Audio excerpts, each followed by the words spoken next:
Bienvenidos y bienvenidas, autores de historias, el programa radiofónico y visual del Departamento de Historia de la Universidad Nacional de Colombia. En el día de hoy nos acogen en sus instalaciones los fundadores del patrimonio fílmico colombiano.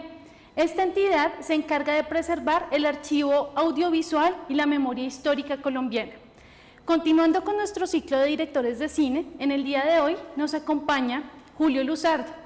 Él ha dirigido alrededor de 5 largometrajes, 3 cortometrajes, 4 obras de teatro, múltiples programas de televisión y comerciales. Es hijo de padre colombiano y madre norteamericana. Nació el 24 de septiembre de 1938 y fue testigo de uno de los episodios más importantes de la historia colombiana, el Bogotazo, hecho que determinará su historia. Muy buenas tardes, Julio, gracias por acompañarnos. ¿Cómo te encuentras el día de hoy? Bueno, pues muy contento. Me parece que este es un homenaje inmerecido, pero muy agradecido, porque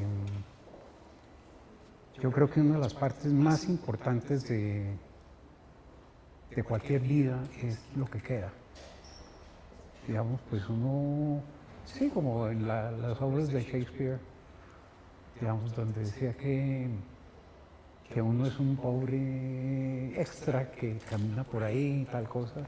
Entonces es bueno dejar algo, dejar la memoria, y pues básicamente el patrimonio fílmico se fundó con ese fin, de que no todo se perdiera en el paso del tiempo y poder quedar registrado y pues registrar mis pensamientos aquí me parece un gran honor.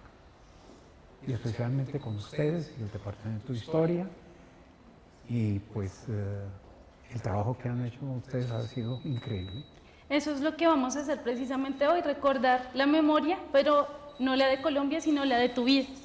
Y vamos a comenzar porque tú naciste en 1938.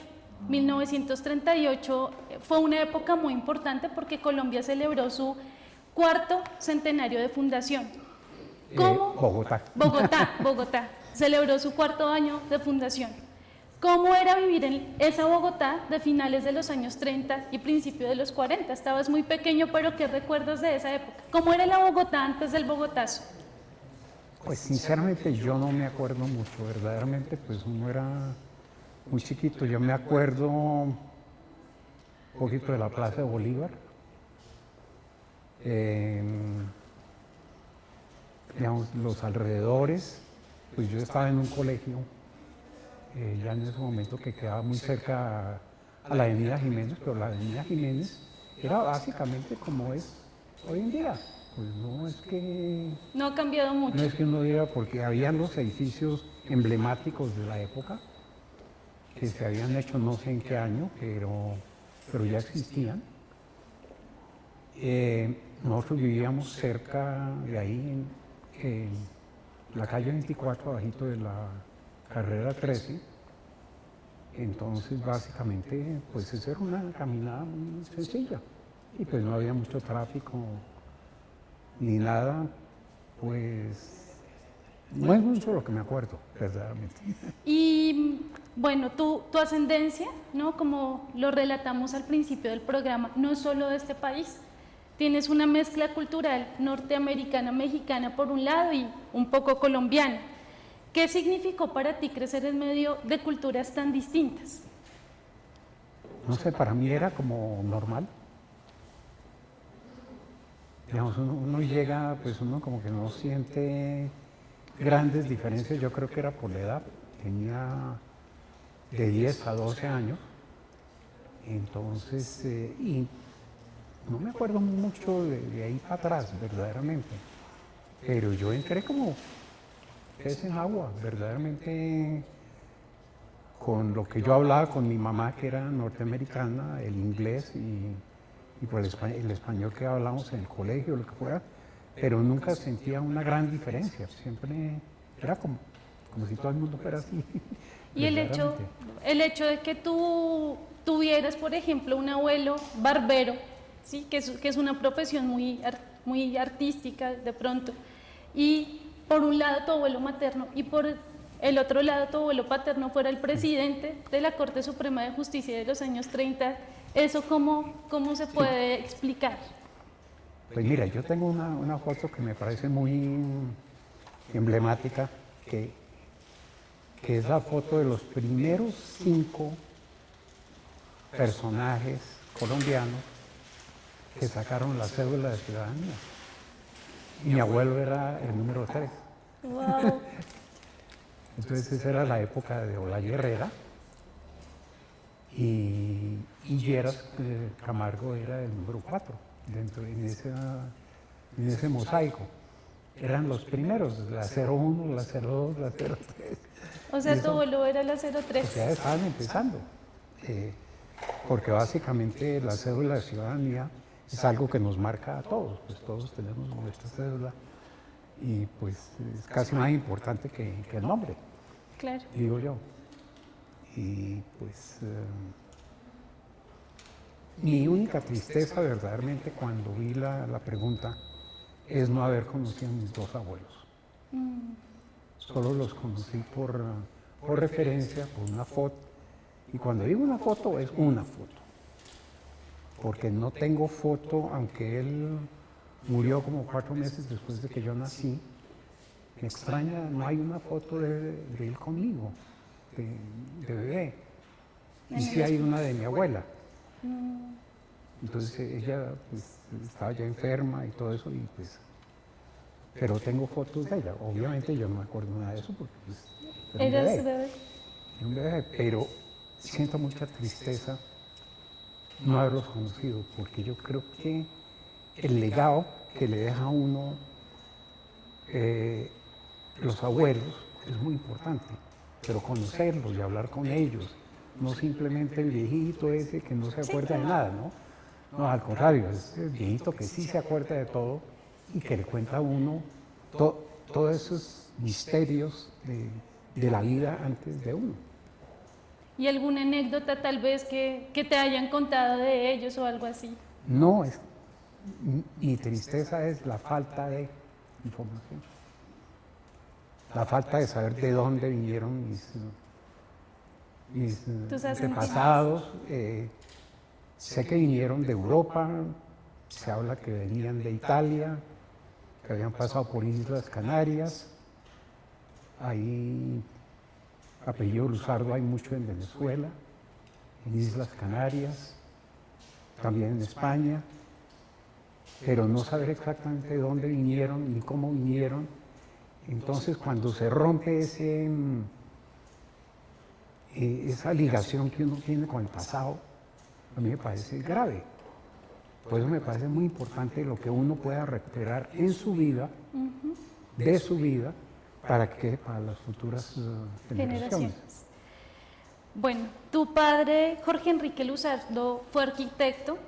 En septiembre de 1948, junto con sus socios de la firma Chay, Dávila y Luzardo, fundó el Teatro Aladino. Y cuando inauguraron el teatro, lo inauguraron con la película El Capitán de Castilla, en donde el protagonista era Tyrone Power. También tu papá, de una u otra forma, diseñó y construyó el Teatro Coliseo, en donde en esa época se proyectaban películas francesas. ¿De qué manera estos espacios despertaron tu amor y tu interés por el cine?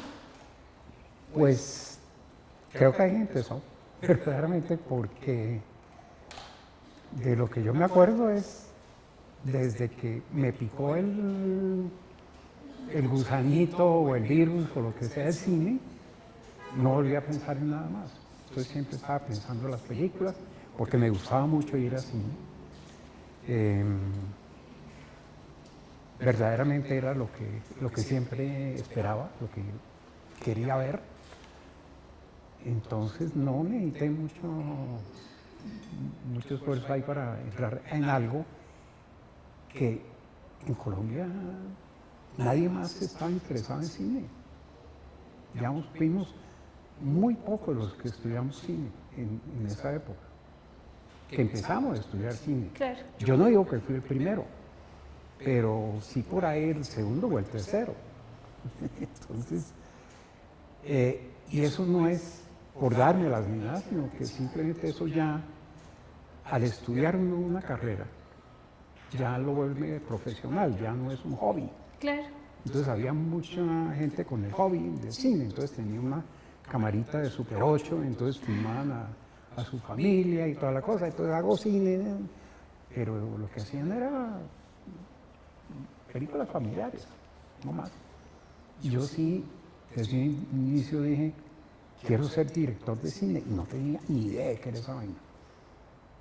Pero fui hasta que llegué y nadie me contradijo, no tuve obstáculos, barreras. objeciones de mi familia y de la familia de Estados Unidos, ni la colombiana menos, pero en Estados Unidos el único fue un tío, que era como el tío Rico McPato, porque trabajaba con la Standard Oil de Nueva Jersey, que era tío mío, y tenía un puesto muy importante en la parte económica, y era un genio en la parte económica de Estados Unidos. Él sí me mandó a tomar unos exámenes de aptitudes, a ver este tipo qué es lo que quiere hacer en la vida. Obviamente yo no creo en esas cosas, pero ahí salí como profesor, como archivador, como actor. Pues no dieron ni nada. Sí, nunca salió director de cine. No, eso creo que ni existía. Sí, no. O sea que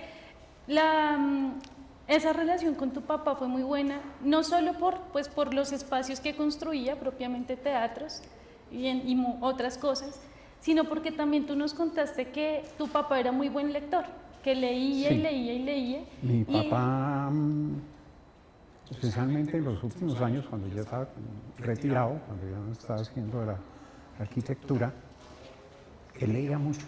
Entonces yo todo lo que sé de literatura latinoamericana es por él. Conocí a García Márquez.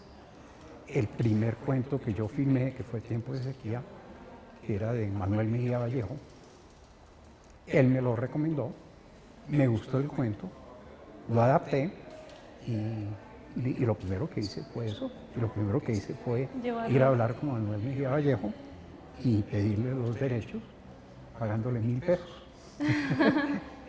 de esa época, que no era tan mal. Y bueno, eso por el lado de tu padre. Y tu madre, que era una maestra norteamericana, ¿cómo llega ella aquí a Colombia? ¿Qué la atrajo a ella de Colombia, un país que en ese momento era tan convulsionado políticamente? Yo creo que en esa época no era tan convulsionado como es hoy en día. Digamos, yo tengo pues relatos de alguna gente que vino que vinieron en esos años a Colombia, y Colombia era, en palabra de ellos, un paraíso. Pero un paraíso, decían, esto era, digamos, los bosques, la fauna, todo lo que se encontraba, la diversidad, en fin, pues no habían los grandes avances y todo esto, pero Colombia era algo muy especial, tenía sus foques de violencia y todo eso, pero eran como alejados. Entonces, pues verdaderamente. Ahora, lo que me extrañaba más con mi mamá, ya viéndola desde un punto de vista de hoy en día, y que me molesta porque pues así era la relación con las mujeres. Digamos, mi mamá y mis tías estudiaron todas a ser profesoras. Ya no se les ocurría para una mujer hacer algo diferente a ser profesora. Digamos, digamos, no tengo que decir más para que sepas qué quiero decir. Claro, yo un con mundo eso. muy machista. Están muy limitadas. Claro. Están muy limitadas. Entonces, en pues en los datos que escribía de cuál era su profesión, no ponía profesora, ponía housewife, o sea, Ama de casa. A mí eso me parecía triste. Y me ha parecido triste toda la vida. Yo digo, ¿cómo tenían a las mujeres tan encasilladas en ser eso? Y eso desde chiquito yo tenía esa molestia. ¿Y cómo ella llegó aquí a Colombia? ¿Sabes algo? Pues yo lo que más conocí fue verdaderamente como me llevaron a los 10 años, Sí, 10, 11 años. Entonces yo conocí toda la historia. lo que era la vida norteamericana, verdaderamente. Entonces era muy poco lo que yo conocía de Colombia, pero yo leía todo lo que podía sobre Colombia y pues siempre tenía eso en el corazón todo el tiempo. Verdaderamente uno se vuelve más colombiano cuando está por fuera que cuando está aquí. Que dentro. Y bueno, en esa época, en el siglo XX, la familia tradicional colombiana estaba compuesta de muchos hijos. Era muy característico que las familias tuviesen muchos hijos, pero tú fuiste hijo único. Sí, pues en un principio, después mi papá tuvo 2 hijas con otra señora, entonces, pero sí, verdaderamente las familias eran, pues las que yo conocía eran 4 o 5 hijos, pero pues eran muy unidas, digamos. Una cosa que era muy interesante pues del ancestro mexicano y el ancestro colombiano es la unidad de familia. La unidad de familia es muy importante. Es algo que sobrepasa otras cosas. Pero mi familia norteamericana ya se estaba integrando a la vida norteamericana. Entonces, que los hijos se van de la casa, no vuelven. Digamos, cuando van a la universidad, rompen toda relación Con sus padres. con su hogar, donde han vivido toda la vida, y entonces se van. Y eso para ellos es muy importante. Ahora como que está regresando un poco lo otro por cosas económicas y todo eso. Colombia, bueno, como tú lo anotabas ahorita, bueno, y en general el mundo entero, siempre en esos años, en el siglo XX, todavía había muchas prerrogativas y derechos para los hombres. Las mujeres estaban muy relegadas a profesiones como la pedagogía o como ser amas de casa. ¿Cómo era particularmente? No, y aquí menos. Digamos, Sí, en Colombia era mucho más marcada esa situación. ¿Cómo era ser un hijo hombre? ¿Cómo era la relación de una mujer con un hijo varón? Especialmente esa relación que tú tenías con tu mamá. ¿Cómo fue? No, pues es que uno no sentía nada raro, pues era, no, todo como todo normal. Digamos, uno de chiquito no ve mucho más allá de su pequeño entorno, que tiene cosas que lo afectan, pero que uno no sabe ni cómo es que se ganan la vida, ni en qué trabajan, ni si les pagan o no les pagan, o si no les pagan, entonces quién paga. Entonces, pues, son cosas como que uno... Como que no te dabas, o sea, como y que no... Pues yo era como más bobito que otros, entonces me daba menos cuenta. Bueno, nos contaste que antes del 9 de abril estudiabas en el Liceo José Alejandro Bermúdez, pues que quedaba muy cerca ahí a la Avenida Jiménez. ¿Cómo era la educación para un niño de clase media? ¿Tú eras un poco de clase media? ¿O cómo era la educación de un niño de esa época? ¿Sí? ¿Qué nos podrías contar al respecto? No es mucho que me acuerde. Pues yo tenía 2 amigos que jugábamos con algo que no he encontrado. He buscado bastante, pero no he encontrado un paralelo donde hubieran dicho, bueno, este era un juego que jugaba la gente, y eran con pedacitos de filminas. Pues digo filminas, pero eran pedacitos de película positiva de 35 milímetros que los cortaban en el fotograma. Y entonces nosotros jugábamos es que no sé con qué le pone uno paralelo, como que uno botaba algo y entonces si caía encima del otro o algo así. No me acuerdo cómo era el juego entre dos amigos y yo, solo me acuerdo que uno se llamaba Calle y el otro era Duque, pero nunca volví a saber cuál es ese Calle ni ese Duque. Y pues es tan difícil porque son dos nombres muy... Son dos apellidos muy comunes aquí. Comunes, entonces pues verdaderamente, como mi segundo apellido, que es González, entonces pues uno no puede ponerse a buscar en los apellidos a alguien específico. Muy complicado, pero sí, siempre quise saber eso. ¿Y por qué nosotros jugábamos eso? Porque eso recogíamos los pedacitos de película en los teatros.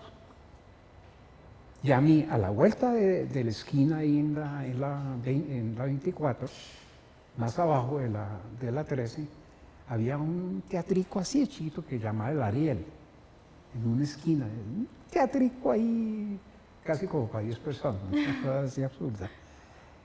Y pues yo me imagino que yo iba allá y le pedía ahí al proyeccionista, y con ellos siempre le cortaba pedacitos a las películas. Entonces me daba los pedacitos y entonces los reunía con los otros dos amigos y jugábamos ahí. Y hacían el juego. Pero eso no lo he visto en ningún otro lado. Y eso también me ayudó a pensar en el cine, porque a la vez que jugábamos eso, nos relatábamos Historias. las películas. Las películas. Que yo vi tal película, entonces se la contaba a los otros dos y los otros dos ya la veían con lo que uno contaba. Entonces uno estaba haciendo cine. ¿Y en dónde veían esas películas, por ejemplo? No, en los Solo teatros. los teatros. No, Era la única manera sí, de... porque era 35 milímetros. Y pues, Ajá. Bueno, el asesinato de Jorge Eliezer Gaitán marca tu historia, no solo tu historia, sino la historia del país en general. Pues ocurrió a 3 cuadras del liceo en donde estudiabas. Nos contaste que tus profesores justo en ese momento los resguardaron hasta que sus papás... No, y es que no nos dijeron nada, ¿no? No les dijeron nada. Uno no sabía qué era lo que estaba pasando, pero era como básicamente que nos encerraban en los cuartos y entonces iban llegando el pariente o el que fuera y se llevaba a su hijo o hija. No, eran todos hombres, no era masculino el no era colegio. mixto. Y se iban, y entonces uno esperaba a ver que llegara alguien, y pues llegó mi mamá, y salimos volados, y nos vinimos por la 13 y llegamos a la 24, y solamente, yo no me acuerdo muy bien de la travesía, sé que obviamente no nos pasó nada, pues, Sí, claro. que afortunadamente, y en una carta de una tía mía, una hermana de mi mamá, que dejó poco antes de morirse, comentaba que mi mamá le había dicho que entre ella y mi papá habían decidido que era mejor que fuera ella por mí, porque iba a estar más resguardada a que fuera un hombre. Claro. Porque un hombre corría el peligro de pronto de cualquier cosa. Entonces, ella fue la que fue a recogerme a mí y no mi papá. Y no fueron juntos tampoco. Entonces, que cuando ella volvió al apartamento, encontró que en la falda larga que ella llevaba había un huequito de una bala. O sea... Eso yo no lo supe sino años después de que sucedió. Ella nunca me lo contó, pero sí lo contó mi tía en esa carta. Bueno, y este es un momento que cambia tu vida, le da un giro a tu vida, porque los momentos políticamente aquí en Colombia siguen muy convulsionados. Entonces tus padres deciden pues enviarte a seguir tus estudios a San Antonio, Texas. No, y porque estaba el puente, digamos, el puente estaba hecho. Entonces lo primero que ellos dijeron, no deje a su hijo allá, tráigalo acá. Claro, y llegas... Que aquí está pues mi abuela y mi tía.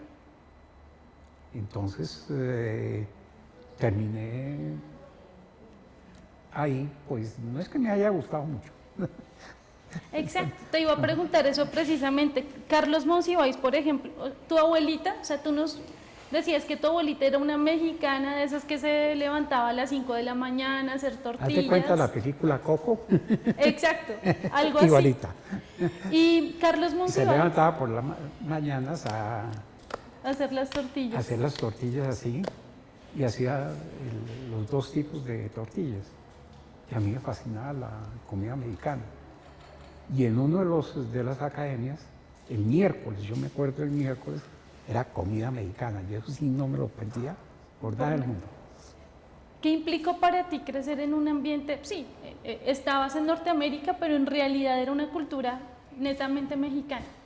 ¿Por qué dices que para ti tuvo como momentos agridulces el hecho de llegar a vivir con ellas? Por él, por mi tía, que era muy estricta y era solterona y difícil de manejar. Difícil. Pero en sí la cultura mexicana no te disgustó nunca. No era por eso. Esa era la época, pues como para situarnos en algo, era la época en que los buses en Texas, esto era en Texas, San Antonio, Texas, tenían claramente ahí negros en La la parte de atrás. segregación. La segregación.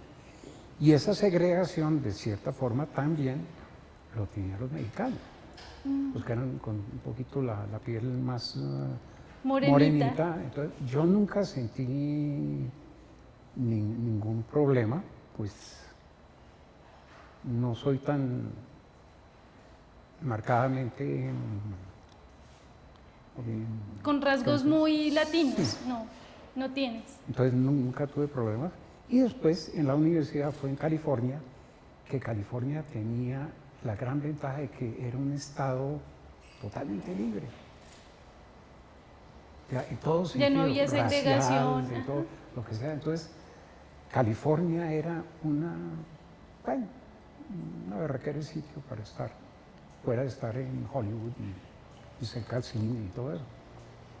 Y bueno, mientras estuviste ahí en San Antonio, Texas, estudiaste tus estudios de secundaria en la Peacock Academy Military, pero nos contaste que todos los fines de semana asistías a las dos salas de cine que tenía San Antonio, la Majestic, el Teatro Majestic y el Aztec, y te quedabas ahí para ver tus películas como era favoritas. cine continuo, Ajá. entonces uno entraba, podía entrar y abrían muy temprano, abrían como a las 12, máximo a las 12 de la mañana. Y muchas veces yo veía la película solo, no sé, ahí pasaban la película y solito. Y yo gozaba de las películas, me gustaba sentarme muy adelante para ver eso bien grande, la pantalla. Y es que eran unos teatros que me gustaban mucho porque arriba era como lucecitas que se prendían y se apagaban como si fueran... ¿Continuamente? Sí, como si fuera mirando de noche y viendo... Estrellas. Estrellas. O el firmamento. Sí. Y se veían como nubes que pasaban así por los lados. Y pues muy rococó todo lo del alrededor. Eran unos teatros pues de un art deco muy marcado y muy lindos, verdaderamente. Y vi en Google que no todos los teatros eran iguales. Entonces, pues esos dos teatros tenían esa particularidad. Y claro, tú ya habías tenido la oportunidad de ver cine aquí en Colombia. ¿Era diferente ver cine en Colombia que en Estados Unidos? No, yo me relacionaba era con lo que vi en la pantalla. Ah, claro. Y no decía si era película de tal sitio, de tal otro sitio. Me gustaba de donde fuera. Me gustaba el cine francés, me gustaba cuando estaba en la universidad me gustaba ir al centro de Los Ángeles, pues yo me manejaba allá, porque manejé como unos 2 o 3 meses y salí tan friqueado que dije no vuelvo a manejar, era muy complicado manejo en las autopistas y todo eso. No sé, no me gustaba. Entonces, en fin, entonces yo tenía que tomar un bus 1 hora y media para llegar al centro de Los Ángeles. Pero en el centro de Los Ángeles había un teatro que llamaba el $1 Million Theater. Y en el $1 Million, todas esas basura de películas de Silvia Pinal, de tal, bueno, todo lo... Muy mexicano romántico. Uy, sí, sí, no, sí, mexicano creo que tiene un promedio de cine malo, de lo más malo que hay en el mundo. Eso sí, ¿para qué? Verdaderamente, pues de los que uno conoce, el cine mexicano, uy. Pero a mí me fascinaba ir a verlos. Me veía esas películas y pues veía películas buenas, a veces. ¿Hay una película que te haya marcado así particularmente, o sea, como tu historia? Como que tú digas, siempre esta película la tengo como referente. Pues había una película francesa que se me olvidó el nombre, pero que era en México, y era con dos actores franceses muy importantes de esa época y me gustaba muchísimo, me gustaba mucho el cine mexicano, bueno, el María Candelaria, las películas de la fotografía de Gabriel Figueroa, las películas de John Ford, que hacía películas con John Wayne, pero él utilizaba mucho mexicano y todo eso, y verdaderamente ese cine me gustaba y yo quería hacer ese tipo de cine. Ese cine me llama mucho la atención, por eso es que lo mencioné en el video, lo de Macario y Animas Trujano.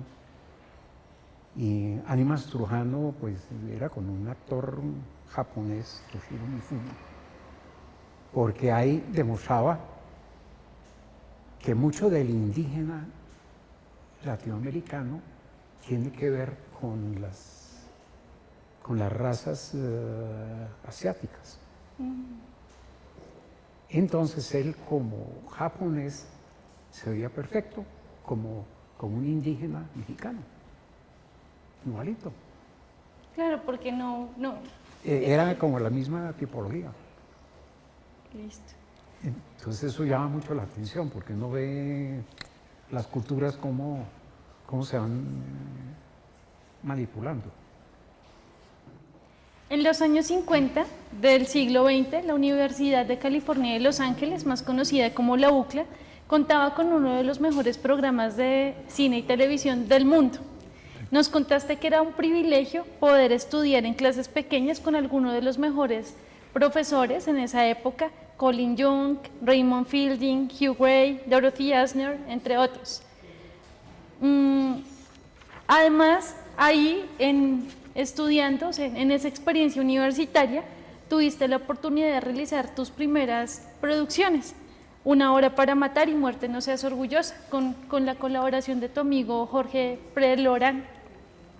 ¿Cuál es la experiencia más impactante que hoy tú conservas de esa vida universitaria? Además, por ejemplo, adquiriste tu primera cámara Bolex de 16 milímetros. ¿Qué experiencia nos puedes contar de esa etapa de tu vida? Bueno, yo creo que es casi una experiencia única, pues por lo menos yo lo veo así, no sé cómo la fue para otros que estudiaron en la misma época, pero todos los otros que estudiaron fue en Europa. Entonces en Italia, en Francia, que eran como los sitios clásicos. Después en la UCLA estudió Luis Ospina y también otro que fue socio mío en algunas cosas, que era Alberto Giraldo Castro, que no es muy conocido, pero él estudió también en UCLA. Y era tan interesante todo, porque digamos, todo estaba como ligado, todo era como lo mismo, porque uno lo rodeaba Hollywood por todos lados. Claro. Digamos, saber que uno está arrendándole el apartamento a una estrella de la dirección de cine, Frank Borzage, que había sido de los pioneros del cine mudo, y que debajo nuestro había un actor de carácter que fue muy importante en la vida mía, porque me ayudó cuando se enfermó mi mamá. Cuando mi mamá tuvo 2 eventos muy graves. el último año, separado como por 3 meses, donde era como si fuera un ataque epiléptico. Entonces ella no me decía nada ni nada, pero estaba con unas convulsiones tremendas. Yo era supremamente ingenuo, yo era un muchachito ahí que lo único que pensaba era en cine y hacer mis películas. Yo no, pues era un pendejo. No sé de qué otra forma decirlo, pues ahora yo digo, ay, si yo me hubiera dado cuenta de muchas cosas, pero pues era la edad y pues cómo lo habían, digamos, cómo había sido el hogar y cómo lo habían tratado y todo eso, pues no me habían preparado para atender a una persona en un estado de esos. Entonces yo bajé inmediatamente y golpeé en la puerta donde estaba Patrick, el actor, y le dije, tengo este problema con mi mamá y yo no sé qué hacer. Entonces subió él inmediatamente con la esposa y entre los dos se la llevaron a una clínica.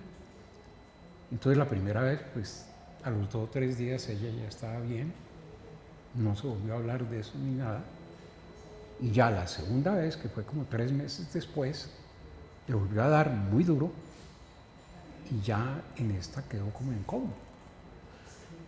Pero lo mismo, me tocó bajar, pedirles el favor porque yo no podía manejar la situación. Era una situación que se me salía de las manos. Nosotros los que hacemos cine somos muy buenos para planear cosas y ponerlas en la pantalla. Pues somos muy malos para manejar. Para afrontarlas. Para afrontarlas. Eso digo yo. Entonces, después vino el caso que mi tío desde Houston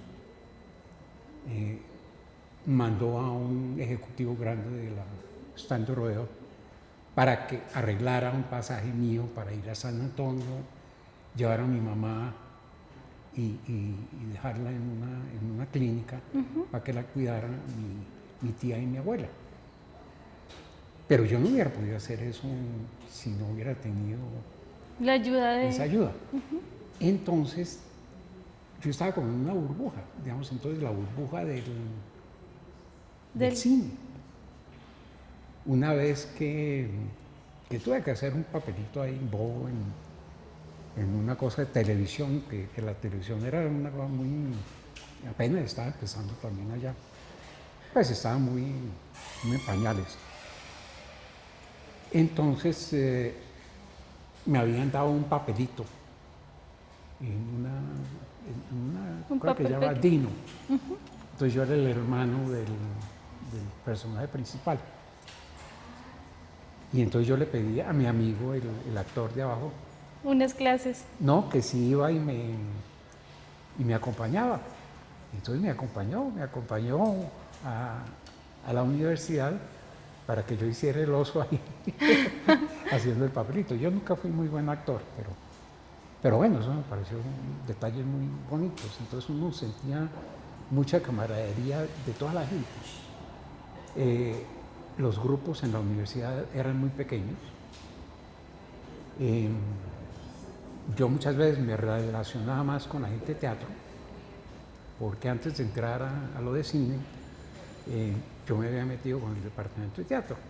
Entonces había hecho papelitos chiquitos y en una época hasta me dejé el bigote para parecer mexicano, y ese tipo de cosas. Pero pues obviamente la actuación no es mi fuerte. Y estaba como muy integrado de todo eso. Para mí, en esa época, vivir esto era vivir un sueño. Claro. Era vivir un sueño.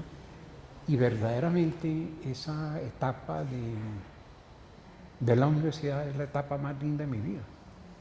Y por ejemplo, con tu mejor amigo Jorge Prelorán, ¿te seguiste hablando hasta ya después de la universidad? Sí, nosotros nos escribíamos y todo, y era como si nos hubiéramos conocido toda la vida.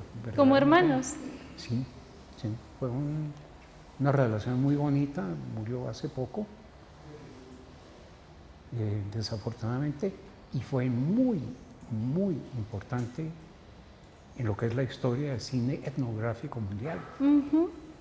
Fue inclusive aquí en Colombia, sin relacionarme a mí para nada, hicieron una o dos muestras de sus películas, así en los festivales que hay por ahí. Sí. De pronto hay un festival de Jorge Prelorán, porque era una eminencia en eso. Y nosotros nos relacionamos mucho porque éramos muy parecidos en muchas cosas. Entonces, en etnográfico no tanto, pero en cómo hacíamos, cómo editábamos, cómo trabajábamos.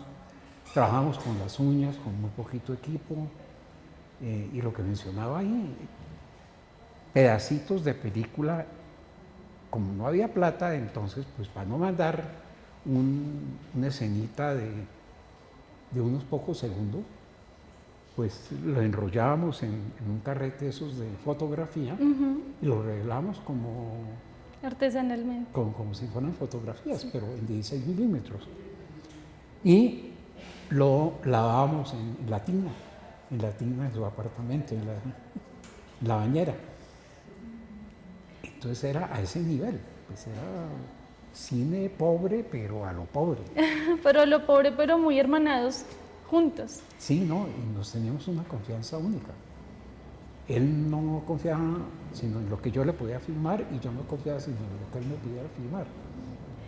Bueno, y cuando estudiaste en el mundo del cine, había muy poca inclusión femenina, pero tuviste la oportunidad de tener como una de tus mejores amigas, a Daisy Gerber, quien fue la primera mujer en entrar al sindicato Director Guild of America.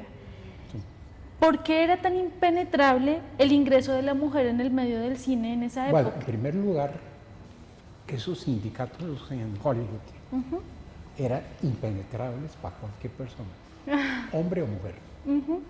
Y mujer, sí, peor. Ya, los hombres era difícil, tenaz. Pero para mujeres era imposible. Pues, sin ir más allá, la industria cinematográfica de Hollywood siempre ha sido manejada por judíos. Y ahí ellos son muy de clanes, muy cerrados. Entonces, una de las cosas en los sindicatos de esa época era muy importante o ser familiar, o ser hijo, o ser papá, o lo que fuera, de alguien que ya está dentro del sindicato. Dentro del sindicato. Y ahí sí, después de que salían de toda esta parafernalia familiar, entonces ahí sí dejan entrar a este y al otro, pero con toda clase de condiciones. De condiciones que eran muy difíciles de manejar. Y esa fue una de las razones también que yo dije, no, yo que me voy a poner a pendejear ahí, empezar ahí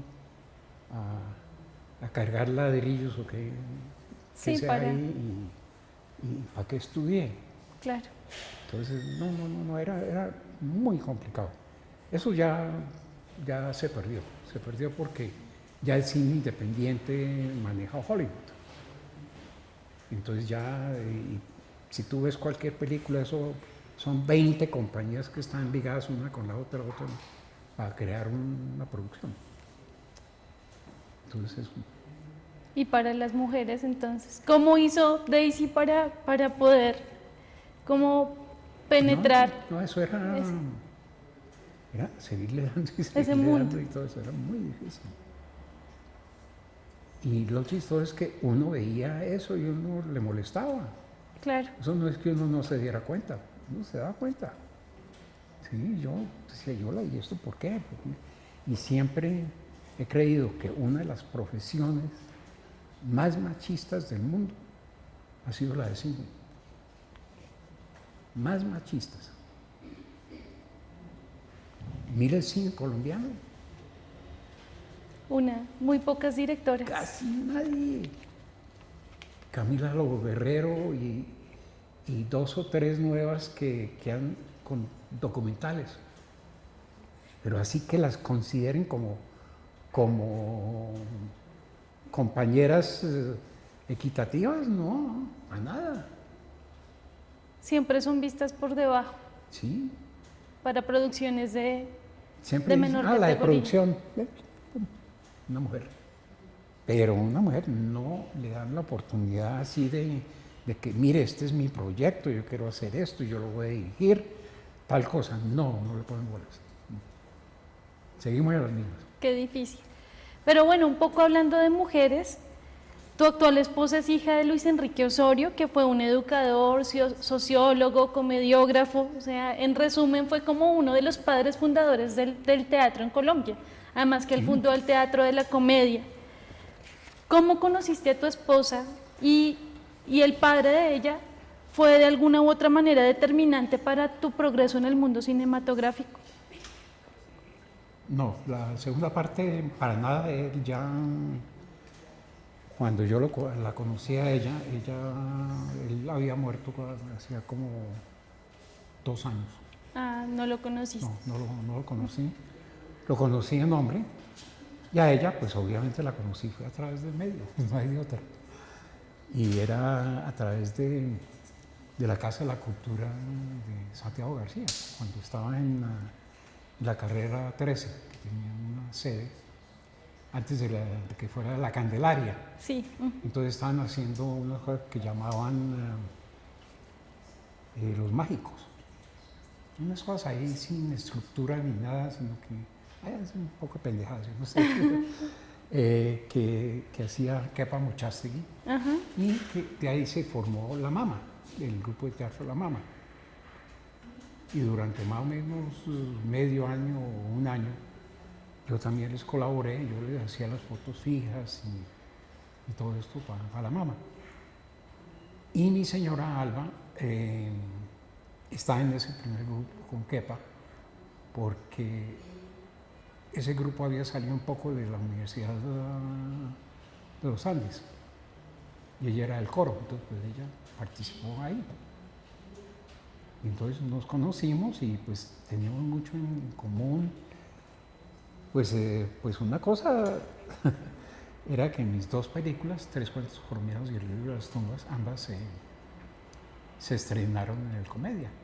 Ah, qué En el interesante. CID Arlequín Comedia o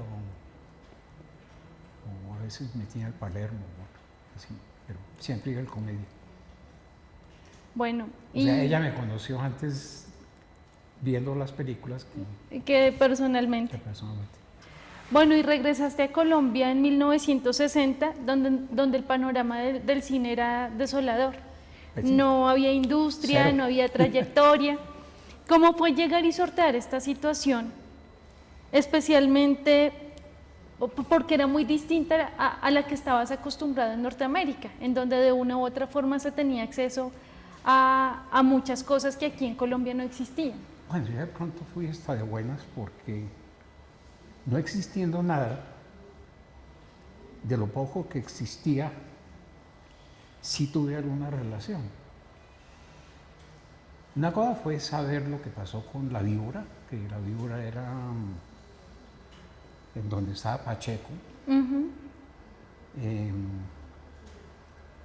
Y eso había sido producido por el que era socio de mi papá, Eli Gut. Eli Gut era el que arrendaba el Teatro Aladino. Él tenía una empresa con su esposa Cecilia Gut y ellos manejaban el teatro. Y él se metió en esta película, en La Víbora, y por circunstancias desconocidas murió. Y yo creo que, digamos, no quiero decir nada más porque la familia no sabe exactamente cuál fue la muerte, pero fue causada por la película. Ay, qué difícil. Entonces eso no es nada, Nada fácil como no de... es nada fácil tenerlo en cuenta. Y lo otro es que había otra película que estaba también como medio estancada, que era Carmen Tea. Entonces en Carmen Tea, a través de un amigo de la familia, que era el dentista de la familia, que conocía a mi papá, Y a través de él conocí a un señor Roberto Quintero, que era el que estaba haciendo la película. Entonces vieron mis cortos y la película me dijeron, ¿usted quiere editarla? Claro que sí. Y les arranco el brazo. Pues obvio. Entonces yo decía, ante una propuesta de estas, ¿para qué me devuelvo a Estados Unidos? Claro. Y además yo ya había perdido no mi contacto ni nada, sino que como yo vivía con mi mamá, entonces pues el apartamento y todo pues tenía mucho que ver con ella. Entonces ya volver, tenía que buscar un apartamento propio, buscar por acá, todo esto, volver a tomar unas materias que había dejado postergado para el último semestre, que era especialmente psicología, que a mí Ciencias sociales. Me noqueó y tenía que tomarlo, o si no, no me dejaban graduar. Y otras 2 o 3 cosas que no me interesaban para nada. Entonces dije, ¿yo para qué vuelvo? ¿A mí de qué me sirve la carrera? ¿Pero te graduaste? No, yo no me gradué. No, nunca te No, yo graduaste. no me gradué. Y a mucho honor, porque verdaderamente nunca me hubiera servido para nada. Sí, finalmente fue la experiencia. Verdaderamente, pues no. Digamos, pues eso le funciona a uno muy bien si uno piensa que va a ser un profesor. Sí, si uno claro, enseña un académico. después, dicté clases y todo eso, pero ya con mi experiencia. Pero nunca me pidieron El cartón, no, el ya. cartón, entonces, ¿para qué? Sí, Y siempre le he dicho a la gente, no, el cartón no importa. Lo que importa es lo que aprende y esto es algo que uno debe aprender haciéndolo. claro. No debe hacer sin hacerlo y saber para dónde va. Gracias. En este punto empieza tu vida como director de cine con la grabación de 3 diferentes cortometrajes que se convertirían en un largometraje denominado 3 cuentos colombianos. La razón que te inspiró para adaptar estos 3 cuentos fue el éxito, por una parte, económico que había tenido la película de Benito Alazraqui, Raíces, y también las películas de Macario y Animas Trujano, que fueron decisivas en el estilo de fotografía que se utilizó. La película se exhibió en el Festival de Cine de Cartagena por primera vez y se estrenó el 23 de abril de 1964. El primer cuento, hablemos entonces del primer cuento, Tiempos de Sequía, que fue un cortometraje basado en el cuento de Manuel Mejía Vallejo, que fue un cuento recomendado por tu padre. ¿Por qué decidiste adaptar la literatura colombiana y llevarla a una pantalla de cine?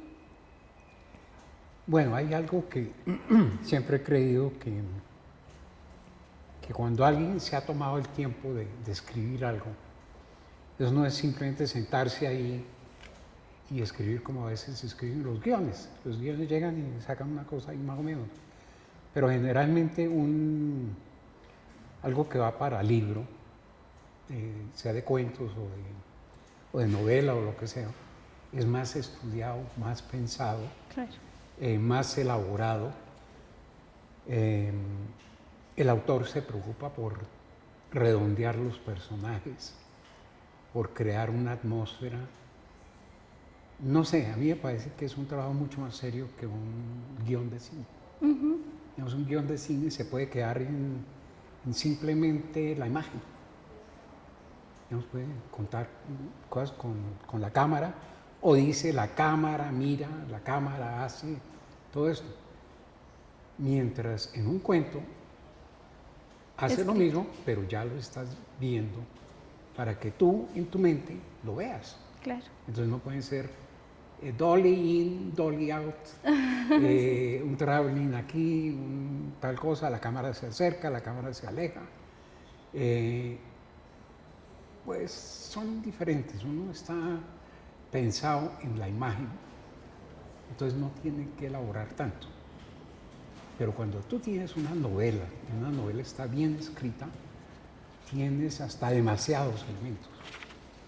Y esos demasiados elementos ayudan mucho a crear una mejor atmósfera y a crear un mejor producto cinematográfico. Por eso del libro salen cosas buenas, también a veces salen cosas malas.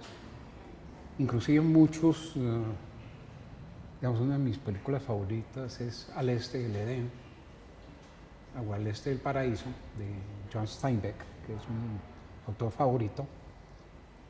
Y él se centró, digamos, la película de Elia Kazan es de un pedacito, el último pedacito de la novela, que es una novela gorda, y tiene toda una epopeya de 2 o 3 generaciones, y personajes que entran, que salen y todo eso. Pero él encontró este pedacito del final y se inspiró y toda la película. La película. Entonces una película, mientras más sencilla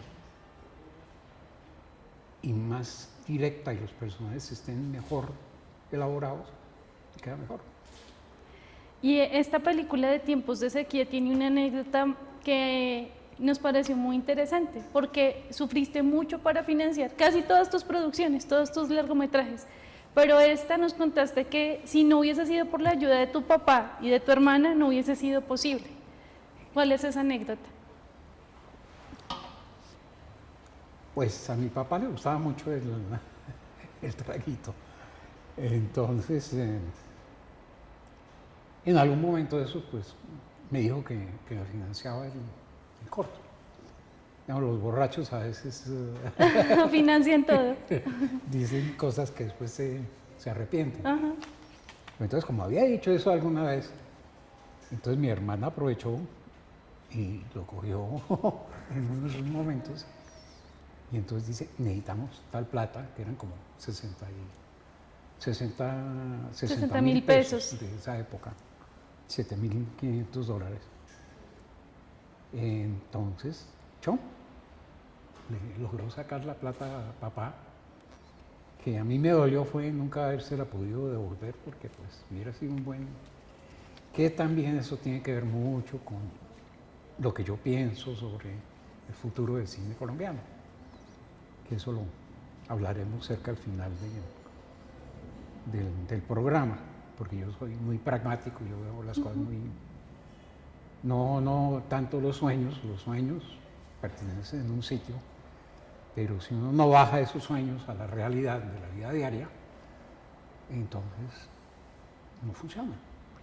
Tiempo de Sequía fue grabada en el Valle de las Tristezas, que hoy en día es el desierto de la Que en esa Tatacoa. época No era tan Valle de las conocido. Tristezas, que a mí me parecía muy apropiado. ¿Y por qué escoger locaciones del departamento del Huila para tus producciones? Porque no solo fue Tiempo de Sequía, fue el Río de las Tumbas que también la grabaste. Sí, no, es que lo que sucedió es que ese sitio tan árido y de esas características tan especiales no se encontraban sino en ese desierto. Y eran los estoraques y, en fin, los ríos secos, las malezas, todo eso que se ve en la película. Y obviamente cuando ya iba a ser el Río de las Tumbas, y ya había estado ahí, entonces yo dije, miremos los pueblos que hay alrededor. Había otro que llamaba Tello. Entonces yo iba a conocer Tello, pero antes de conocer Tello, me llevaron a Villavieja. Entonces por eso vi Villavieja y dije, este es el pueblo. Para el Río de Ahí las está Tumbas. la iglesia, ahí está tal cosa, ahí está la plaza principal, que era un peladero ahí sin nada. Inclusive nosotros utilizábamos no la iglesia grande, no la catedral, porque en todo pueblo la catedral es lo más grande que hay en el pueblo. Ajá. Yo no quería una cosa ostentosa, yo quería una cosa al tamaño del pueblo. Entonces esta era como una capillita que utilizaba el cura. Entonces yo dije, no, la capilla, y bloqueamos totalmente los ángulos de cámara para que nunca se vea esa iglesia allá atrás. Ah, Y la iglesia no aparece en la película. no. Bueno, siguiendo un poco con 3 cuentos colombianos, bueno, el primer cuento fue Tiempo de Sequía, pero y cronológicamente el segundo cuento fue El Zorrero, de Alberto Mejía. Sí. Y nos has dicho muchas veces que este cuento, particularmente el del zorrero, en donde, como dato curioso, participa Pacheco como uno de los actores principales, tuvo muy pocas satisfacciones. No es tan coincidencial. Es que Pacheco hacía muy bien el zorrero. O sea, le quedaba perfecto. Perfecto. Ese personaje se adaptaba muy bien a su personalidad. Exacto. Pero entonces, ¿qué incidentes, qué satisfacciones y qué anécdotas nos puedes contar de este cuento en particular? No, pues la más grave, se puede decir, porque por un lado era un chiste y también por el otro lado era algo pues, bastante molesto para pobre Pacheco. Estábamos filmando en Belén, arriba, Aquí en Bogotá. en Bogotá. Él estaba vestido como zorrero, que además quedaba perfecto, es que no tocaba casi maquillarlos, igualito. Entonces, Alberto Mejía, que era el director, dijo, vayámonos. Dije, bueno, hola, pero ¿y Pacheco? No le diga nada. Como ese siempre andaba pues, con gente por ahí que le decía cualquier cosa, o los chinitos siempre buscaban a Pacheco. Y por alguna razón, él no estaba consciente de que de pronto nos íbamos. Entonces agarramos y nos fuimos todos. Nos desaparecimos y de pronto Pacheco llegó a buscar el transporte. No había nadie, estaba él solo. Lo dejaron. Y después trate de conseguir un taxi.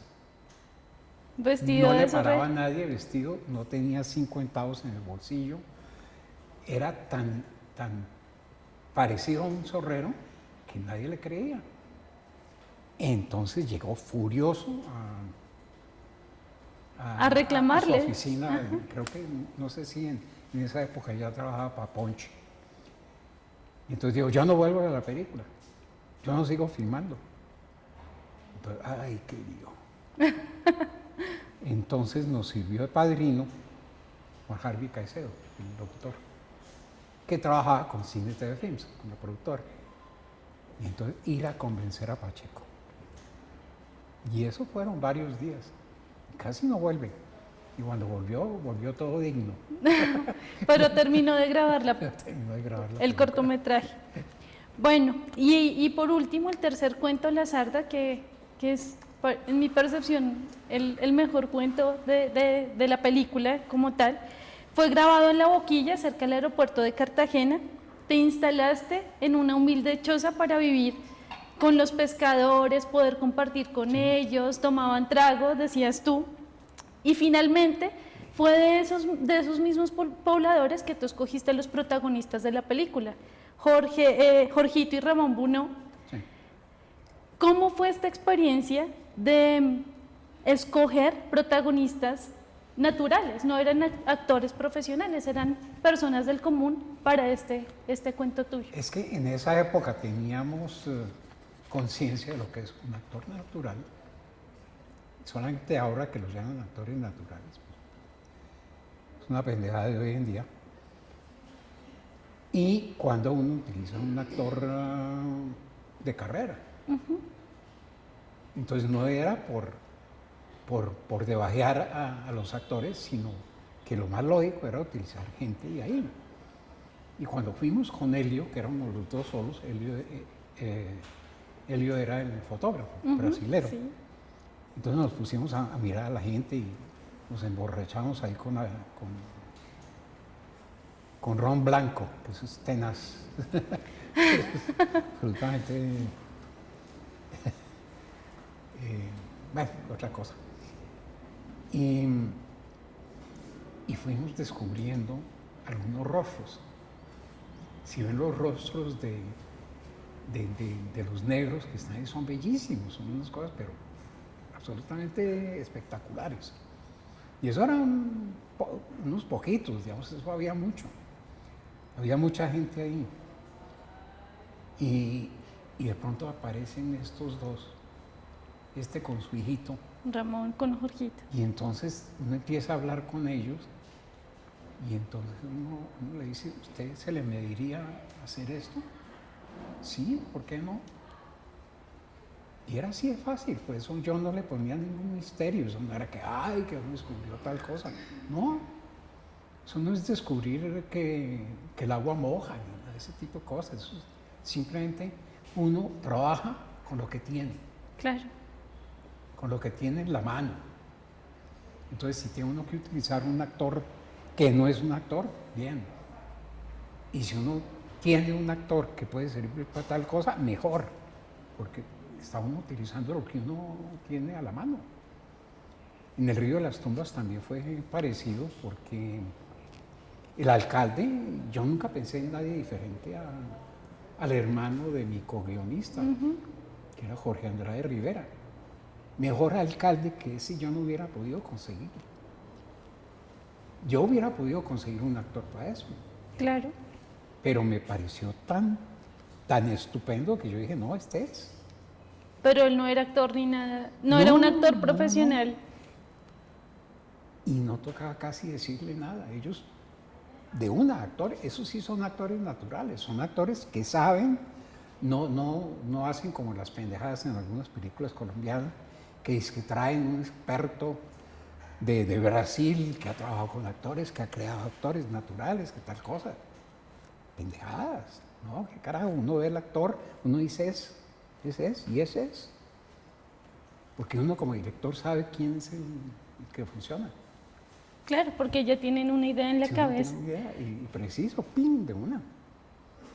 Bueno, pues hablemos del Río de las Tumbas, que es, digamos, que una película, o sea, o la película por la que eres mundialmente reconocido. O sea, no eres solo nacional, sino internacionalmente reconocido por el Río de las Tumbas, que fue grabada en Villavieja.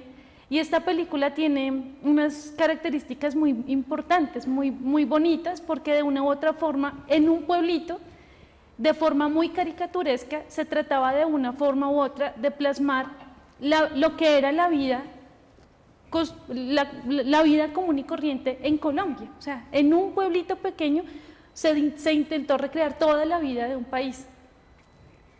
¿Cómo influenció esta película, o sea, tu vida? Y cuéntanos un poco de por qué adaptar una novela de Gustavo, esta novela de Gustavo Andrade Rivera. No, esto era mi trabajo con Gustavo Andrade Rivera. Fue muy interesante en este sentido. Él fue como mi guía. Fue como mi guía hacia la violencia. Entonces él me comentaba cómo botaban cadáveres desde el puente Santander, el mismo puente que sale ahí, y cómo esos cadáveres iban llegando a diferentes pueblos. O terminaban en las riberas o por ahí sumergidos, o se los comía quién sabe qué o lo que fuera. En fin, entonces eso a mí me pareció que era un gancho perfecto. Y tenía que ver también con una historia, ¿cómo se puede decir? Como lo que dicen hay leyendas urbanas. Sí. Era como una leyenda urbana que se había pasado entre cierto grupo de gente intelectuales de la época, de un cadáver que aparecía en un pueblito en la costa. Entonces que dos policías encuentran el cuerpo y lo llevan al pueblo más cercano, lo exhiben, tal vaina y todo eso, y después, ¿y ahora qué vamos a hacer con esto? Ay, botémoslo otra vez para el mar. Y lo botan. De ahí salió el esquema del Río de las Tumbas. Y de ahí salió, como 20 años después, el cuento de Gabriel García Márquez, El ahogado más bello del mundo. 15 o 20 años después de esto, de que hiciera El Río de las Tumbas. Y claro, ya nos dijiste por qué en Villavieja, pero no solo la película se enfocaba en que se encontraban cadáveres en el río, sino cada personaje pero tenía... ¿cómo iba a relacionar? Exacto. Entonces, pues él me comentaba esto, él me comentó dos cosas, no me comentó, me escribió. Yo le dije, escríbame un sermón. un sermón del cura. Ya más o menos cómo era la cosa que regañaba, que tal Sí, cosa, ajá. que calle la niñita esta, que tal cosa, y que ustedes, y que el cura, que, digamos, el nuevo alcalde que no sirve, que era mejor el anterior, Quejándose, ajá. mejor malo Conocido que bueno por conocer. ese tipo de cosas. Eso es 100% Gustavo Andrade. Ujú. Y el discurso del político, que era armado de varios discursos, porque siempre utilizaban lo mismo y los políticos siguen utilizando lo mismo en los pueblos. Yo me voy a sacrificar por esta región, mis padres eran unos campesinos, yo fui un campesino, y dele, y entonces empiezan y pum, y eso es lo que crean muchos políticos, llegan y hacen el mismo Discurso en con todos sus... diferente tal. Y yo le añadí un pedacito que lo vi en Gigante Huila, como 2 semanas antes de que empezáramos a filmar. Entonces me invitaron a unas fiestas y todo eso, entonces pone ahí a las reinas del pueblo. Y entonces de pronto empiezan a aplaudir a las reinas y no al político. Y yo miraba al político y miraba a las reinas, miraba al político, y el político cada vez iba poniendo más furioso. Pero eso sí, el tipo echaba su discurso y decían, ¡viva Dora Primera! Todo el mundo aplaudiendo. Y, no, eso lo meto en la película, ¡pum!, de una. Entonces son cosas que iban naciendo de esto. Y después el cuento era toda una estructura narrativa visual que yo fui armando. Que, digamos, a mí me gusta mucho en que una cosa lleva a otra, y después una cosa lleva a otra, y después a otra, y después esta otra, y pum, uno va siguiendo los pasos. Y era el bobo que iba siguiendo los pasos hasta que vuelve al pueblo, no encuentra a nadie, se pega con el tipo de la cicla y ese le saca la piedra, se ríe del policía, y todo eso yo lo fui armando poco a poco, y después salió la hermana y salió tal cosa, y entonces uno va como tejiendo una red. Hasta que queda la historia consolidada. Va quedando la película. Y bueno, digamos que grabar en esta locación nos contaste que fue también muy significativo porque al otro lado del río estaba Aipe, que para la época pues era un pueblo que estaba dentro de lo que se denominó la República de Marquetalia, la República Independiente de Pues yo me he Marquetalia. enterado más de esto ahora Que en esa época. Eso ¿Para te qué iba a veas? preguntar, o sea, Pues nosotros ¿cambió sabíamos- algo la filmación Pues mira, de la nosotros película? sabíamos que había guerrilla al otro lado. La mayoría de los con los que yo estaba trabajando, todos son izquierdistas. Ya, son Carlos Duplat, por ejemplo. Duplat, que después fue M19, Rafael Murillo, que era de la Candelaria, y ahora es un literato hondureño, él es hondureño, muy famoso allá en Honduras. Pues también el español, el que hacía el vago. Santiago García, pues ni hablar, toda la vida. Carlos José Reyes, va para un lado y para el otro. Entonces, ellos estaban muy conscientes de todo esto, pero nunca pasó nada raro, solamente que el día después de que nosotros hicimos una fiesta gigantesca y que llegó gente hasta de Huila y todo eso, y estaba la banda, y pues teníamos extras por todos lados.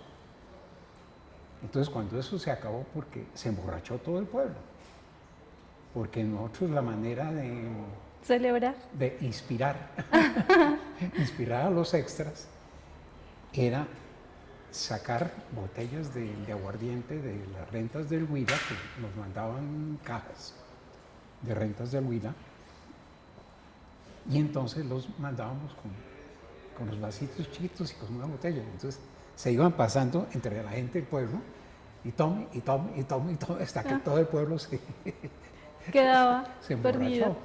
Y así teníamos todo ese montón de extras que no nos costaron 50 centavos. Entonces así era como hacíamos Muy la baratas película. las producciones así. No, es que, mira, esa película se hizo como si hubiera sido un trabajo universitario. Con las uñas. Igualito, igualito, igualito. Yo ahorita lo veo y yo digo, caramba, lo que logramos, eso no lo hubiéramos podido lograr de ninguna otra forma. Bueno, y esta película se estrenó el 4 de noviembre de 1965. Quisiera saber cómo era el proceso de divulgación de una película en esa época. Si ha variado mucho, si ha mejorado. ¿De qué manera, por ejemplo, el gobierno nacional respaldaba este tipo de proyectos? No, bueno, entonces separemos una cosa. El gobierno nunca ha servido para nada. Bueno. Eso sí, dejémoslo clarito. Que dé unos premios, algunas cosas hoy en día, pues sí, pero verdaderamente que influya, que le interese, que verdaderamente apoye, no, verdaderamente nada. Entonces las películas siempre han salido ahí. Ha dependido mucho de que si la persona es alguien como Gustavo Nieto Roa, que es un productor mercadista por excelencia, no sé cómo decirlo de otra forma. Entonces él sabe promover una película. Entonces saca avisos y se hace propaganda, hace toda clase de cosas y entonces hace que la gente hable de la película. Pero no, entonces uno se limitaba a sacar su notica, generalmente era un avisito como este tamaño que costaba bastante para la época, en el tiempo, y tenía que ser en el tiempo. Y después, cuando ya seguía algunos días, pues se les rebajaba el tamaño y uno trataba de buscar que una revista, en este caso Cromos, nos hizo un artículo buenísimo, porque era de lado a lado. Digamos, el centro de la revista donde salió era el Río de las Tumbas y había otra página, o sea, eran 3 páginas completas. Eso era una promoción gigantesca, porque eso no lo pagaba uno con nada. Claro. Entonces eso era gratis porque la revista le dio la gana publicitarlo a uno y esa era la única propaganda que teníamos. Pero gobierno, nada. Bueno, y ya después del Río de las Tumbas siguió Préstame tu marido, que era una película muy costumbrista, o sea, como que un poco cambiaste esa línea que venías presentando en tus anteriores películas, que eran como propuestas muy humanas, muy sociales, y ya te centras en la historia de una muchacha de provincia que está aquí en Bogotá, engaña un poco a sus padres diciéndoles que se ha casado. Aquí te explico un poco mi pensamiento sobre el cine, que no es que lo hubiera tenido muy claro en esa época, pero hoy en día sí lo tengo muy claro. Yo soy muy pragmático, a veces demasiado. Entonces yo me voy muy por las cifras, por lo que es, no por lo que uno quisiera hacer o hubiera querido hacer, o por los sueños, porque verdaderamente si la gente no va a ver una película, si no hay público, si no hay taquilla, no hay cine. Y desafortunadamente, lo que hemos vivido todos estos años, desde que yo empecé, se puede decir que esa es la modernidad que empezó en esos años 60 al inicio, hasta hoy en día, que ahora hay fondos gigantescos con miles de millones anuales para crear películas y todo esto, supuestamente para crear una industria, pero nada. Verdaderamente no se ha creado nada porque ahorita estamos en una época muy grave, muy grave. Digamos, la gente no quiere ver cine colombiano, no le interesa. ¿Y por qué? Culpa de los realizadores. No hacen el cine que quiere vender. Digamos, el cine puede ser de todo lo que uno quiera Uno tiene todas las posibilidades de hacer cualquier tipo de cine. Pero ahora se han acostumbrado a que les dan una plata para hacer unas peliculitas, entonces hacen la peliculita de acuerdo a la plática que tienen. Entonces, si tienen 2 centavos, la hacen por 2 centavos. Si tienen 10 centavos, entonces la hacen por 10 centavos. Entonces, ¿qué ha creado eso? Lo que está viendo. Salen 40 películas y uno dice, ¿hay algo que uno quiere ver? ¿Qué es lo que entonces quiere ver hoy el público colombiano? Eso es para explicarte un poquitico cuál fue ¿La razón por la cual? como la vida que llevé. Primero hice una película netamente artística, que era Tres Cuentos Colombianos, basado en un éxito de una película muy parecida, que era Raíces. Sí. Entonces, poca inversión, poco retorno, pero había respuesta. Claro. Entonces, bueno, bien. La segunda, que fue El Río de las Tumbas, fue un poquito como, bueno, hagamos esto. Qué caray, entonces pues yo me entusiasmé, tenía los productores, me dejaban libre, no me molestaron, ahora me doy cuenta que me dieron mucha libertad. Me estafaron por un lado porque nunca me dieron 5 centavos, eso sí, nunca vi 5 centavos, pero ahora lo veo y yo digo, agradezco, porque me dejaron hacer el cine que yo quería hacer. Nunca me dijeron, cambia tal actor, cambia tal actriz, haga esto, haga lo otro. No, me dijeron, ¿y qué es lo que quiere hacer? ¿Qué es lo que quiere hacer? ¡Pum! A veces no había ni comida, no había con qué pagar la tienda de la esquina, que era donde fiábamos. Entonces tocaba escribirle aquí a Bogotá y decían, no, espérense una semana y hagan faquirismo y saquen una caña de pescar ahí en Magdalena y financien la película, porque era con 0 centavos, no había presupuesto.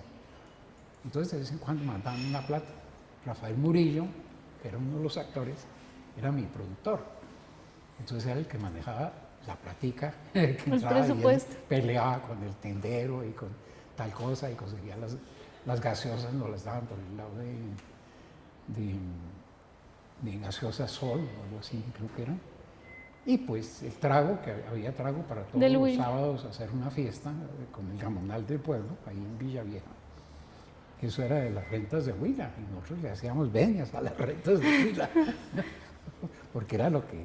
Los aprovisionaba. Lo que sostenía todo esto, y venía gente de Bogotá. Entonces, y eso era un paseo, todo el mundo iba a ver la filmación, y eso era muy chévere, Pero eso no se vuelve a repetir, jamás. Entonces, pues esa fue hecho por chévere. Vamos. Después hice Una tarde, un lunes, que eso fue como una cosa que había empezado mi amigo Alberto Giraldo Castro, que yo lo mencioné antes. Él había hecho un cuento que se llamaba Una tarde, un lunes, con Karina y con un tipo Londoño, un actor, Gustavo Londoño, creo que se llamaba, blanco y negro. Digo, yo necesito otros 2 cuentos para armar una trilogía. Ay, yo dije, a mí eso no me interesa. Entonces digo, pero me colabora en un segundo cuento, que yo quiero hacer tal cosa con Dora Franco y todo eso. Y yo dije, sí, bueno, yo te hago la fotografía. Entonces hice una cosa que llamaba El día siguiente, el segundo cuento de esta trilogía. Era una cosa ahí toda rara, toda como de vanguardia, no se entendía nada, unos desnudos ahí con Miguel Torres y con Dora Franca, con un enano ahí, una cosa ahí toda llevada, sollada, y me consta que él no era drogado, toda llevada. Y yo feliz, porque yo filmando ahí del Bacá y todo eso. Entonces, y yo hice un tercer cuentico que se llamaba Fin de Semana. Era un cuento ahí pendejo. Con Frankie Linero y con Beatriz Elena Mejía, que era de Alabama. Una actriz con la cual yo había trabajado en una obra de teatro en E. Entonces hicimos una cosa ahí como un pasatiempo y todo eso. Después, cuando la película se exhibió en reestreno, digamos, en esa época era cuando las películas salían de estreno y pasaban a reprise. Entonces reprise era que las ponían juntas con otras películas, con otras dos películas o con otra película, y las sacaban juntas y entonces ponían un valor de boleta mucho más bajo. Pues casi destruyen el teatro. O sea, dijo, fue no, ¿qué un es éxito. esta porquería que ¿En serio? nos mandaron quitar el cuento en blanco y negro? Ah, Y ese o sea, fue un fracaso. fue un fracaso tenaz, pero hizo 53,000 espectadores. No, la ¿qué? película. Y justo cuando estábamos exhibiendo esa película, yo ya había empezado a ver la obra de Luis Enrique Osorio. Préstame tu marido. Préstame tu marido. Entonces yo quería una obra que fuera taquillera, porque ya había hecho las otras experiencias. Claro, ya una todas. de chévere, Ajá. una a propósito, que era la artística, Sí. a ver cómo funcionaba esa parte. Y pues la otra, la locura de Del Alberto, fracaso que económico. quería ir a hacer sus pendejadas. Entonces dije, ahora toca hacer algo que le llame, que le mueva el bolsillo al público. Entonces hice Préstame a tu marido con una escasez de medios, pero total. La hicimos a color, en 16 milímetros. Utilizamos unos tarritos de latas ahí, como luces. Una película reversible, que el que sabe fotografía era una película muy dura, una película de 25 ASA, que eso es casi filmar con una piedra. Digamos, eso no tenía latitud, no tenía absolutamente nada. Las luces, no había luces. Y con mi camarita Bolex, porque todo lo hacíamos doblado. Hasta esta película todo era doblado. Entonces una cosa era lo que uno hacía cuando filmaba y otra cosa era ya doblando. Porque muchas veces los que doblaban no eran los mismos que habían hecho la película. En El río de las tumbas, el alcalde es el gordo de Jumea. Sí. La actriz principal, Milena, la hace mi hermana Consuelo. Rafael Murillo, que era el secretario, lo hace Luis Alberto García, que fue el que hizo Aitok Panamá, y lo hizo perfecto. Entonces había otro elenco. Camilo Medina nos hizo el político, porque él estaba fuera de Colombia, entonces no podía trabajar, no podía hacer el doblaje. Entonces, Préstame tu marido, pues también era doblado, pero nos tocaba concentrar las escenas de una forma que las 4 o 5 luces que teníamos hechas de latas viejas, ahí nos diera suficiente luz para imprimir en una película reversible absolutamente dura. El que sabe fotografía sabe lo que es la película más dura que hay, que era la Heptacromo. Entonces filmamos con eso y después, como necesitaba plata para la postproducción, le pedí la plata a mi tío rico. Entonces le dije, mire, necesito tal cosa. El de la petrolera. Y me dijo, mire, le doy $15,000 y esa es su herencia. Entonces me dejó su herencia. Súper bien. Entonces me dejó su herencia y con eso pude ir a Nueva York, pude terminar bien la película y la pude exhibir en Colombia un año después de haber exhibido Una tarde y un lunes en los mismos teatros de la Metro. De la Metro Goldwyn Mayer. ¿Y fue exitoso económicamente? Pues tuvo público, le gustó a la gente y fue el inicio de las películas de Gustavo Nieto. De Gustavo Nieto, que después se volvieron las de Dago García. Digamos, fue la formulita a ese tipo de cine. Y yo sabía muy bien la formulita que estaba haciendo. Y precisamente yo quería probar si haciendo la formulita eso me daba para vivir. Y no me daba. Quedamos endeudados. No le pude pagar a los actores porque hicimos un consorcio, una cooperativa. Entonces ellos empezaban a ganar después de que devolviéramos algunos gastos básicos. Y se acabaron los gastos básicos y le pude dar alguna plata ahí a 3 o 4 y yo siempre he quedado con esa deuda y pues eso me molesta. Entonces yo dije, no vuelvo a hacer cine de esa forma.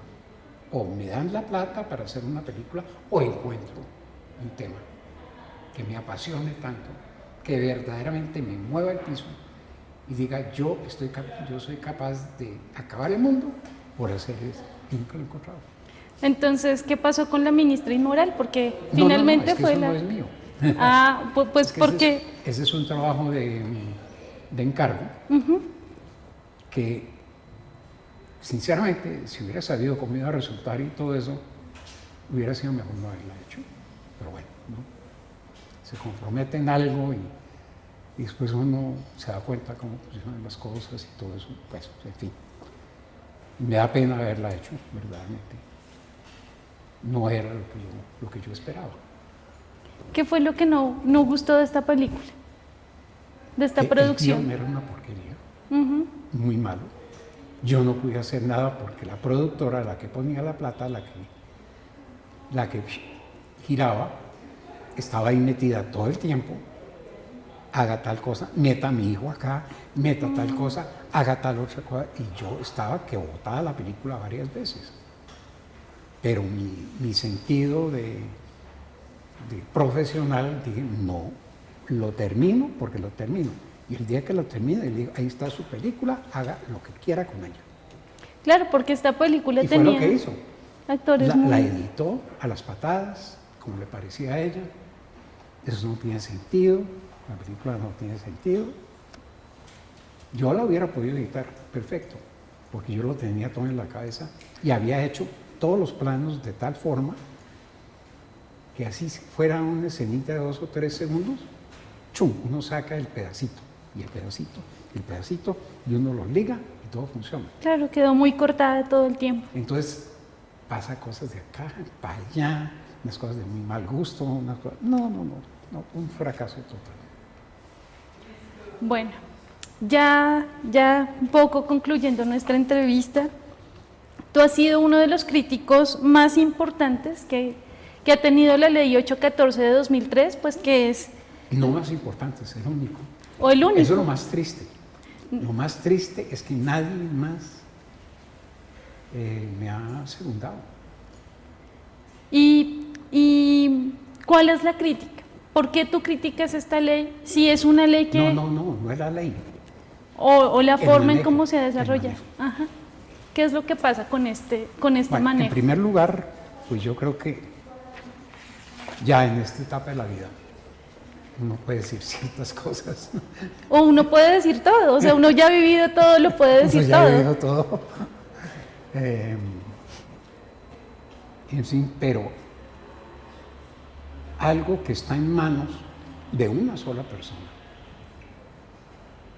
Ya, voy a simplemente no decir el nombre. Bueno. Porque todo el mundo sabe quién es. Que se autoeligió porque ella fue la responsable de la ley.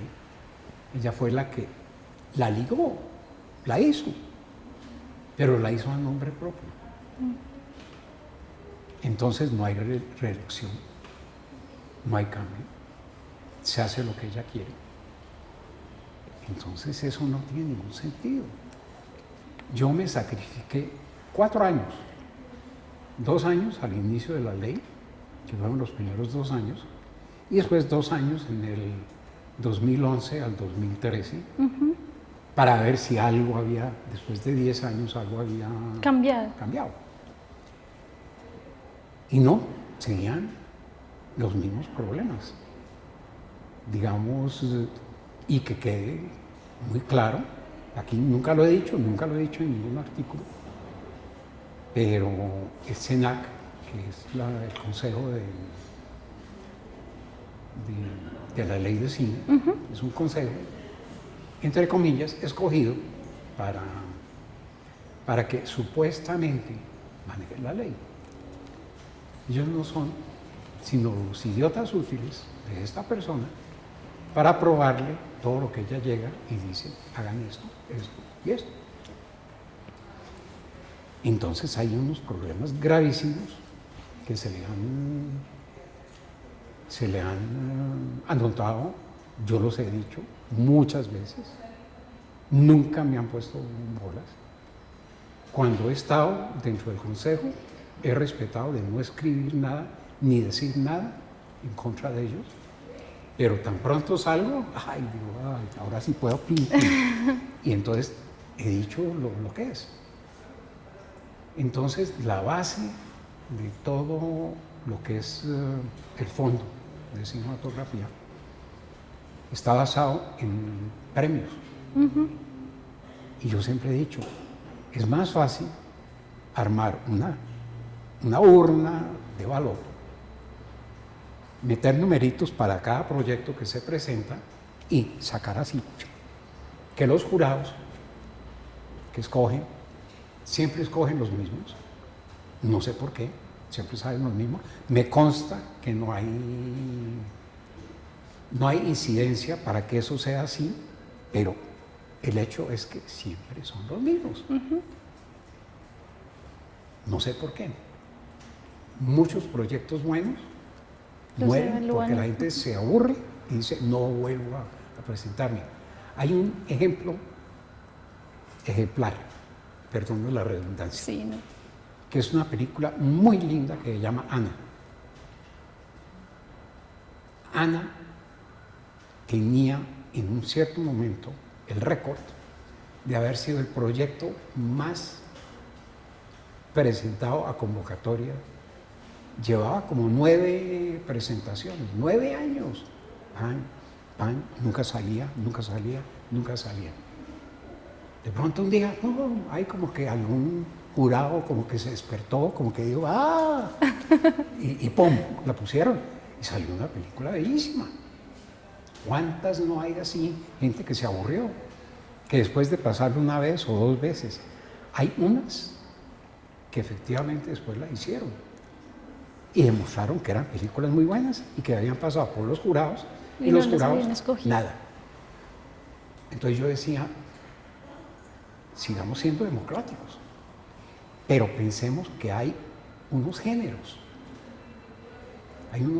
que toca respetar y que son los que dan la pauta. Este año 2019, que quede muy claro, pasamos 2 récords increíbles. Un récord, 2 películas que pasan de 4 millones de espectadores. Muy bien. Y el segundo récord, una que pasa de 5 y casi llega a 6. ¿Qué me dice esto? A mí no me importa cuál fue la película. Obviamente son películas gringas, de Marvel, de tal vaina, del otro. Pero ¿qué dice eso? Hay un público. Claro. Hay un público ahí, está ahí. Y ese público lo puede tener cualquier película colombiana. Pero para que la tenga una película colombiana, tiene que ser una película berraca. Pero así como lo digo, una película berraca. Que verdaderamente le llegue al fondo a todo el mundo. Y eso no se hace dejando aquí unos jurados mediocres que no han sabido escoger nada dentro de unas convocatorias donde no hay suficiente plata para aprobar un proyecto grande. Entonces yo sé que yo no lo voy a ver, porque a mí no me queda mucho tiempo. Pero sé que el cine colombiano tiene todo en las manos y no sabe qué hacer con eso. Y por eso cada día está peor. Ya, este no es el mejor momento del cine colombiano, es uno de sus peores momentos. Esta mañana estaba oyendo a Paula Turbay hablando que, uy, qué fabuloso que hace tantos años, en el año se hizo una película colombiana. Y este año se están haciendo 40. Y yo pensaba para mis adentros, bueno, prefiero una película buena a 40 malas. Claro. No, y eso se cae de su propio peso. Entonces, eso yo lo repito y lo repito y lo repito. Esa ley la tienen que volver a reformar. Reformar la forma como se maneja. Tiene que haber un cambio dentro de la estructura donde el consejo no sea los idiotas útiles de una persona que verdaderamente no ha demostrado que verdaderamente sepa más que cualquiera. Simplemente se armó su negocio y lo está manejando. Eso es todo. Ya lo armó a su forma y está cobrando. Entonces, esa es la realidad del cine hoy colombiano, y eso es muy triste. Bueno, y si te pidiera que cerráramos nuestra conversación, resumiendo en pocas palabras la finalidad global de tus producciones y cómo ellas hoy contribuyen a la historia de nuestro país, ¿qué nos podrías decir? Pues mira, yo estoy muy contento, verdaderamente. A mí me sorprendió lo del Río de las Tumbas, porque lo hicimos con mucha frescura, con mucha juventud, con algo que no se hubiera podido repetir nunca. No sé, eso fue algo maravilloso, todo se armó como como de acuerdo, y me colaboraron, y pues, en fin, fue algo muy lindo. Fue algo que todos, uno de ellos, Santiago García, antes de